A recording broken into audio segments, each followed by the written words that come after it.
ቴዲ አፍሮ ከመንግስት ጋር የተጣላው በሁለት ዋና ጉዳዮች መሆኑ ታውቋል።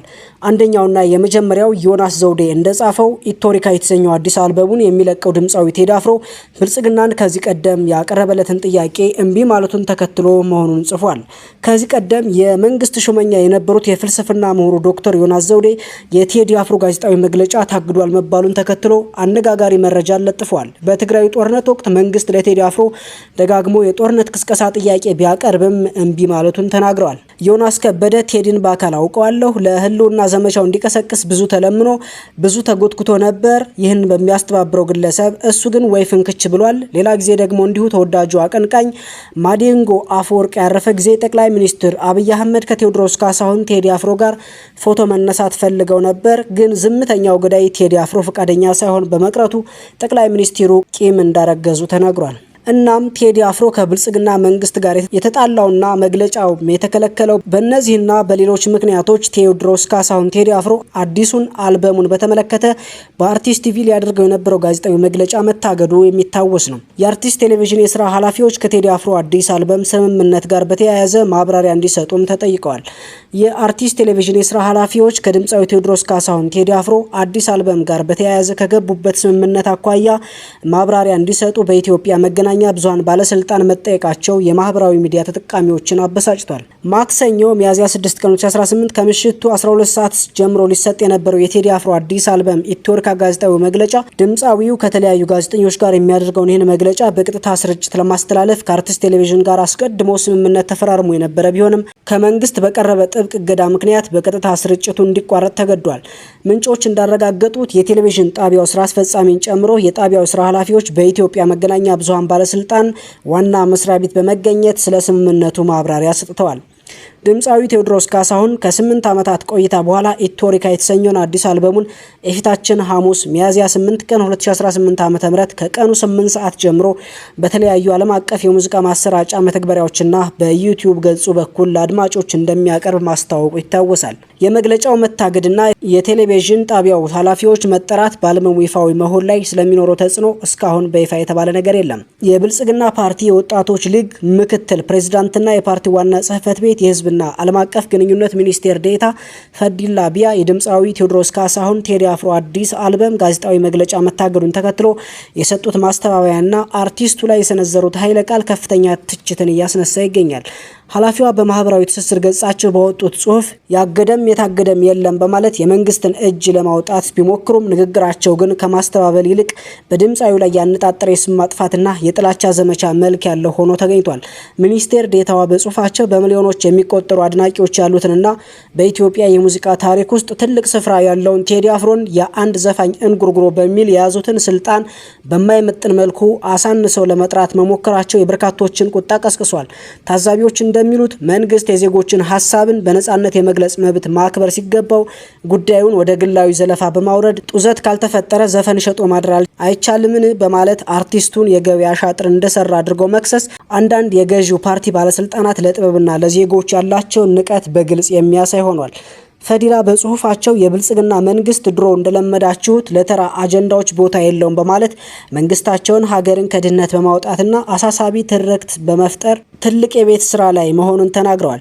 ይሁን እንጂ የፖለቲካ ተንታኞች እንደሚጠይቁት ጉዳዩ በእርግጥም የአንድ ዘፋኝን ጉርጉሮና ተራ አጀንዳ ከሆነ እንደ ሚኒስቴር ዴታና የፓርቲ ከፍተኛ ኃላፊ ደረጃ ያለው ሰው እንዴት ጊዜ ወስዶና ተቆጥቶ ረጅም የፌስቡክ ጽሁፍ ሊያወጣበት ቻለ?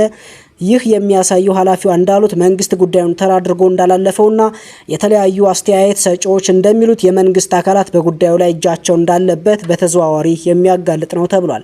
ቴዲ አፍሮ በጉዳዩ ላይ ምንም ባልተናገረበትና ሀሳብን ባልሰጠበት ኃላፊዋ አርቲስቱን እገፋለሁ፣ እፈራለሁ፣ ተጽዕኖዬ ከባድ ነው የሚል ከልክ ያለፈ የራስ ግምት አለው በማለት በሀሳብ ወንጅለው ክልከላውንም የበሬ ወለድ ፈጠራ ሲሉ አስተባብለዋል። ነገር ግን መሰጠት የነበረበት መግለጫ አርቲስት ቲቪ በመከልከሉ መተላለፉ ይታወቃል። ሌሎች እንደ ነብዩ ባዩ ያሉ የብልጽግና አመራሮች በማህበራዊ ሚዲያ ወጥተው በግልጽ ዘለፋና ከህዝብ ጋር እልህ ውስጥ በገቡበት ሁኔታና መግለጫውን አለመሰጠቱ እየታወቀ ምንም የታገደ ነገር የለም ብሎ ምላሽ መስጠቱ የተለመደው የመንግስት ኃላፊዎች ኃላፊነትን የመሸሽና የችግሩ ገፈት ቀማሽ የሆኑትን ዜጎች መልሶ የመፈረጅ አደገኛ አካሄድ መሆኑን ተቺዎች በስፋት እያነሱት ይገኛሉ። ቴዲ አፍሮ ከሰዋሰው መልቲሚዲያ ጋር የነበረውን ውል ያፈረሰበት ምክንያትም ታውቋል። የተከፈለውንም ብሩን መልሷል። ቴዲ አፍሮና ሰዋሰው የነበራቸውን የስርጭት ውል በስምምነት ማፍረሳቸው ይታወሳል። የውሉ መቋረጥ ምክንያት ምን እንደሆነ ለማጣራት ባደረግነው ሙከራ በአሳታሚውና በድምፃዊው በኩል ውሉ ውስጥ የተካተቱ አዳዲስ ጉዳዮች ዋነኛ መንስኤዎች መሆናቸውን ከምንጮች ሰምተናል ሲል ኢትዮፒካ ሊንክ ገልጿል። 4 ዓመት ሊሞላው 2 ወር ቀርቶት የነበረው የቴዲና የሰዋሰው መልቲሚዲያ ውል ለማደስ በተደረጉ ተደጋጋሚ ውይይቶች የቀረቡ አዳዲስ ሀሳቦች ሁለቱንም ወገኖች ሳያግባቡ ቀርተዋልም ተብሏል። አሳታሚ ድርጅቱ በአዲሱ ውል ላይ ቀደም ያሉ የቴዲ አፍሮ ዘፈኖችን በሰዋሰው መተግበሪያ ላይ እንዲጭኑና ለዚህም በየዓመቱ የሚከፈል ገንዘብ በቅድመ ክፍያ ለመፈጸም ፍላጎቱን እንደገለጸ ሰምተናል ሲል ይሄው ዜና ያትታል። ይሁን እንጂ በቴዲ በኩል ሀሳቡ ተቀባይነት ሳያገኝ ቀርቷልም ተብሏል። በተጨማሪም ከ4 ዓመታት በፊት በተፈረመው ውል ላይ ከስልክ ድምጽ ማሳመሪያ ወይም ሲአርቢቲ የሚገኝ ገቢ ለሰዋሰው እንዲሰጥ የሚፈቅደውን ስምምነት ማሻሻያ እንዲደረግበት በቴዲ በኩል የቀረበው ሀሳብ ከሰዋሰው በኩል ይሁንታን ሳያገኝ ቀርቷልም ተብሏል። በመሆኑም እነዚህ ልዩነቶች ሊጠቡ ባለመቻላቸውና የአልበሙ መውጫ ቀን በመቃረቡ ሁለቱም ወገኖች ውሉን በስምምነት ለማቋረጥ እንደተስማሙ አውቀናል ሲል ኢትዮፒካ ሊንክ አሳውቋል። ውሉ በተፈረመበት ወቅት ሰዋሰው ለቴዲ በአጠቃላይ 50 ሚሊዮን ብር ለመክፈል ተስማምቶ እንደነበርም ተሰምቷል። በመሆኑም በውሉ መፈረም ወቅት ድምፃዊው ግማሹን ማለትም 25 ሚሊዮን ብር ክፍያ ተፈጽሞለት እንደነበር ከድምፃዊው የማኔጅመንት አባላት አንዷ የሆኑት ማህሌት ሰለሞን ለኢትዮጵያ ሊንክ ገልጸዋል። አክለውም ቴዲና ሰዋሰው ከ4 ዓመት በፊት ኢትዮሪካ የተሰኘውን የድምፃዊውን አልበም ለማውጣት ስምምነት ላይ ደርሰውም ነበር። ነገር ግን በተለያዩ ሁኔታዎች ምክንያት ውሉን ለማደስ መግባባት ላይ ባለመደረሱ በስተመጨረሻም ውሉን በሰላማዊ መንገድ ለማቋረጥ ተስማምተናል ሲሉ ነግረውናል ይላል ኢትዮፒካ ሊንክ።